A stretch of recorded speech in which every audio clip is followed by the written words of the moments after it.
السلام علیکم ورحمۃ اللہ وبرکاتہ، بسم اللہ والحمد للہ والصلاة والسلام علی رسول اللہ، اما بعد۔ باب السواک، مسواک کا بیان۔ لفظ السواک ہے، سین کے نیچے زیر ہے، تو اس سے مراد ایسی لکڑی جس کے ساتھ انسان اپنے دانتوں کو صاف کرتا ہے، منہ کو صاف کرتا ہے۔ سواک، اس کی جمع آتی ہے سووک، سین پر پیش، واو پر پیش، سووک جیسے کتب، کتاب کی جمع کتب، سواک کی جمع سووک۔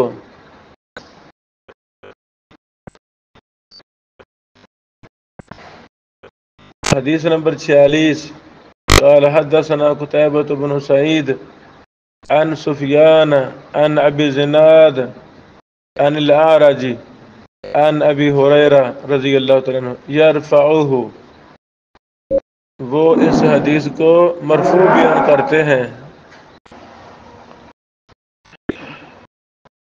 عن ابی ہریرہ یرفعہ، وہ اس کو مرفوع بیان کرتے ہیں۔ قال، انہوں نے کہا، قال رسول اللہ صلی اللہ علیہ وسلم نے فرمایا، قال سے مراد رسول اللہ صلی اللہ علیہ وسلم نے فرمایا، لولا ان اشق علی المؤمنین، اگر میں مومنوں پر مشقت نہ سمجھتا، لامرتہم، تو میں ان کو حکم دیتا، بتاخیر العشاء، عشاء کو مؤخر کرنے کا، عشاء کو مؤخر کرنے کا حکم دیتا، وبالسواک عند کل صلاۃ، اور مسواک کرنے کا حکم دیتا ہر نماز کے وقت۔ یہاں کئی مسائل ہیں۔ پہلا مسئلہ ہے لولا ان اشک، اگر میں مشقت نہ سمجھتا، چونکہ نبی پاک علیہ الصلوۃ والسلام نے مومنوں پر اپنی امت پر مشقت سمجھی تو حکم نہیں دیا، حکم دے دیتے تو یہ چیزیں فرض ہو جاتی۔ اب مشقت سمجھی، نرمی پیار شفقت کرتے ہوئے حکم نہیں دیا تو یہ چیزیں فرض بھی نہیں ہیں۔ نماز عشاء کو اول وقت پڑھنا ہی افضل ہے جماعت کے ساتھ،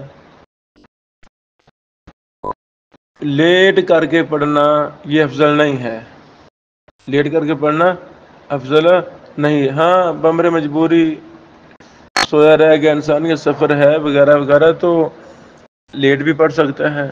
مسواک کرنی چاہیے، افضل ہے مسواک کرنا، بڑا ثواب ہے، سنت ہے، مسواک کرنی چاہیے۔ لیکن یہ جو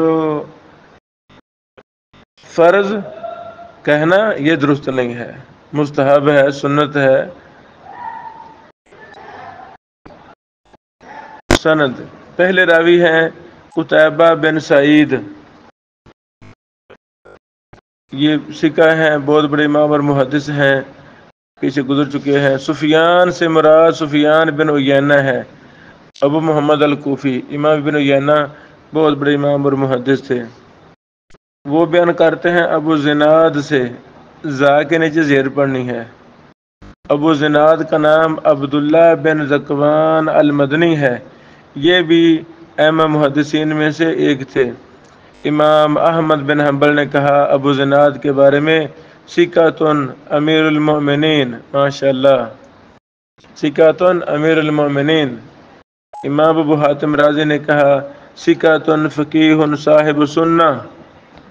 امام بخاری رحمہ اللہ نے کہا اصح الاسانید ابو زناد عن الاعرج عن ابی ہریرہ، ماشاءاللہ، یعنی سب سے زیادہ صحیح سندوں میں سے یہ سند بھی ہے ابو زناد عن الاعرج عن ابی ہریرہ۔ وہ بیان کرتے ہیں الاعرج سے، ان کا نام عبد الرحمن بن ہرمز الہاشمی ابو داود المدنی ہے، یہ بھی بہت بڑے ائمہ محدثین میں سے تھے۔ ثقۃ ثابت عالم، وہ بیان کرتے ہیں سیدنا ابو ہریرہ سے، یرفعہ، یرفعہ لفظ یہ مقولہ ہے امام اعرج کا، یعنی اعرج کہتے ہیں کہ ابو ہریرہ اس حدیث کو نبی علیہ الصلوۃ والسلام تک مرفوع بیان کرتے ہیں۔ یرفعہ کس نے کہا ہے؟ اعرج نے۔ اعرج کہتے ہیں کہ ابو ہریرہ اس حدیث کو نبی علیہ الصلوۃ والسلام تک مرفوع بیان کرتے ہیں۔ لفظ یرفعہ یہ ایسا صیغہ ہے جس سے اس کے مرفوع کی طرف ہی اشارہ ہوتا ہے۔ اس سے مراد کیا ہے کہ یہ حدیث مرفوع ہے، اور یہ مرفوع حکمی کی اقسام میں سے ہے۔ مرفوع کی بھی قسمیں ہیں، یہ مرفوع حکمی کی اقسام میں سے ہے۔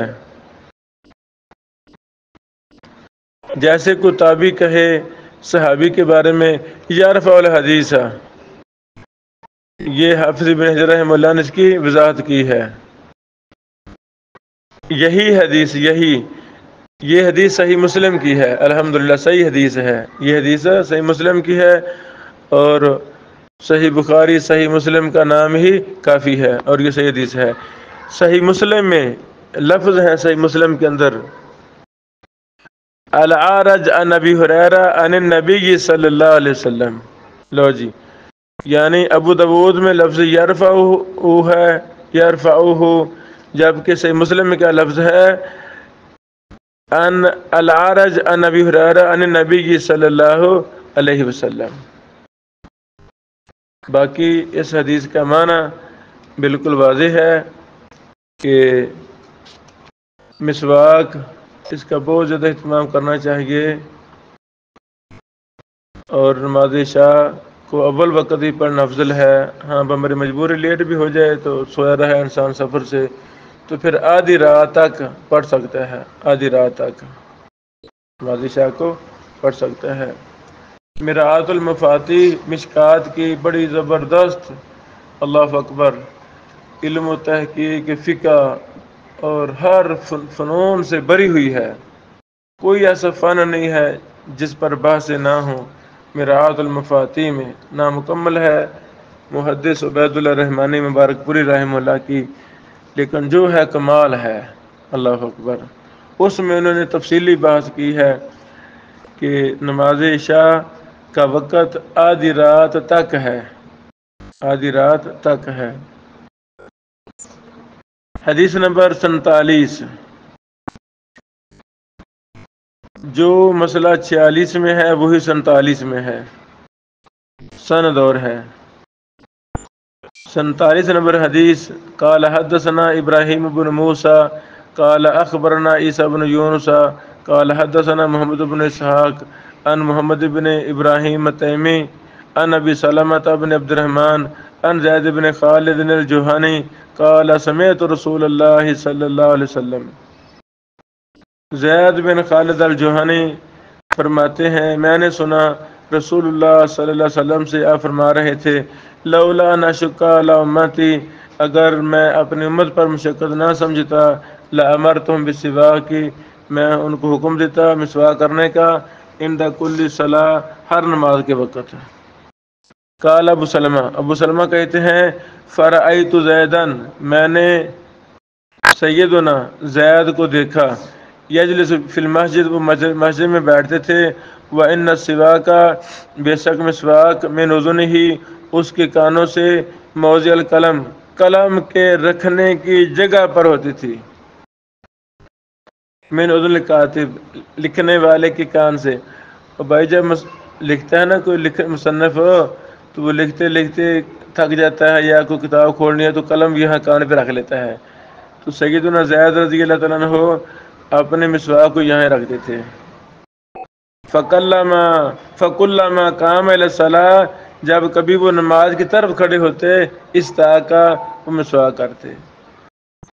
وضو کر کے انسان مسجد میں بیٹھا ہے، وضو کر کے مسجد میں بیٹھا ہے، جیسے وضو کے وقت کرنے سنت ہے ویسے نماز کے لیے کھڑے ہوتے وقت بھی سنت ہے۔ یہ الگ الگ ہوگا نا دونوں، وضو الگ ہے، نماز الگ ہے۔ تو جب وہ نماز کی قیامت ہوتی ہے مثلا، وہ کھڑے ہوتے اور ساتھ میں مسواک کرنا شروع کر دیتے ہیں۔ تو بعض کہتے نہیں جی وہ ایسے نہیں کرنا چاہیے، دانتوں سے خون نکل آئے گا تو پھر وضو ٹوٹ جائے گا، حالانکہ خون نکلنے سے وضو ٹوٹتا نہیں۔ شرمگاہوں سے خون نکلے، پیشاب نکلے، وہ تو ٹوٹ جاتا ہے وضو، لیکن شرمگاہوں کے علاوہ سے خون نکلے، خون ناقض وضو نہیں ہے، خون ناقض وضو نہیں ہے، اور یہ ناپاک بھی نہیں ہے، خون حرام ہے، پاک ہے، اور ناقض وضو بھی نہیں ہے، تو کوئی حرج نہیں ہے۔ پہلے راوی ہیں ابراہیم بن موسیٰ، کسی کا راوی ہے، محدث تھے، حافظ ہے۔ دوسرا راوی ہے عیسیٰ بن یونس بن ابی اسحاق السبیعی، ثقۃ مامون فقیہ، پیچھے گزر چکے ہیں۔ محمد بن اسحاق بن یسار ابو عبداللہ، امام عبداللہ بن مبارک نے کہا محمد بن اسحاق ثقۃ ثقۃ ثقۃ، ماشاء اللہ۔ وہ محمد بن ابراہیم تیمی سے بیان کرتے ہیں، یہ ابو عبداللہ المدنی بہت بڑے امام محدثین میں سے ایک ہیں۔ ابن سعد نے کہا کان فقیہا محدثا، ان کو ابن معین، ابو حاتم، نسائی، ابن خراش سب نے ثقہ کہا ہے، ماشاء اللہ۔ ابو سلمہ بن عبد الرحمن بن عوف الزہری ثقۃ مکثر، اسی کا ہیں، بہت زیادہ حدیثیں بیان کرنے والے تھے۔ وہ بیان کرتے ہیں سیدنا زید بن خالد الجوہنی المدنی رضی اللہ تعالیٰ عنہ سے، یہ مشہور صحابہ میں سے ہیں، زید بن خالد الجوہنی، حدیبیہ میں یہ شریک ہوئے تھے نبی پاک علیہ الصلوۃ والسلام کے ساتھ، اور یہ جوہینہ قبیلے سے تھے۔ فتح مکہ والے دن ان کے پاس جوہینہ کا جھنڈا تھا۔ ان کی مرویات 81 ہیں، 81 حدیث انہوں نے بیان کی ہیں۔ باقی حدیث کا معنی وہی ہے جو پیچھے گزر گیا ہے۔ تو ہمیں ہماری جیب میں ہر وقت مسواک ہونی چاہیے، ہمارے گھروں میں ہر وقت مسواک ہونی چاہیے، بچوں میں یہ عام ہمیں عادت ڈالنی چاہیے، طلباء کے اندر مسواک مسواک مسواک۔ مجھے ایک مہینہ استاد محترم عبداللہ امجد شتوی صاحب رحمہ اللہ کے پاس تفسیر کا دورہ کرنے کا موقع ملا زمانہ طالب علمی میں۔ میں فیصل آباد سیانہ بنگلہ رہا، جامعہ رحمانیہ سے ہم گئے تھے دورہ کرنے، تو وہاں ماشاءاللہ بڑا زیادہ اہتمام ہم نے دیکھا۔ استاد محترم شیخ عتیق اللہ سلفی صاحب حفظہ اللہ، وہ بہت زیادہ اہتمام کرواتے مسواک کا، ہمیں اس کا اہتمام کرنا چاہیے۔ بارک اللہ فیکم۔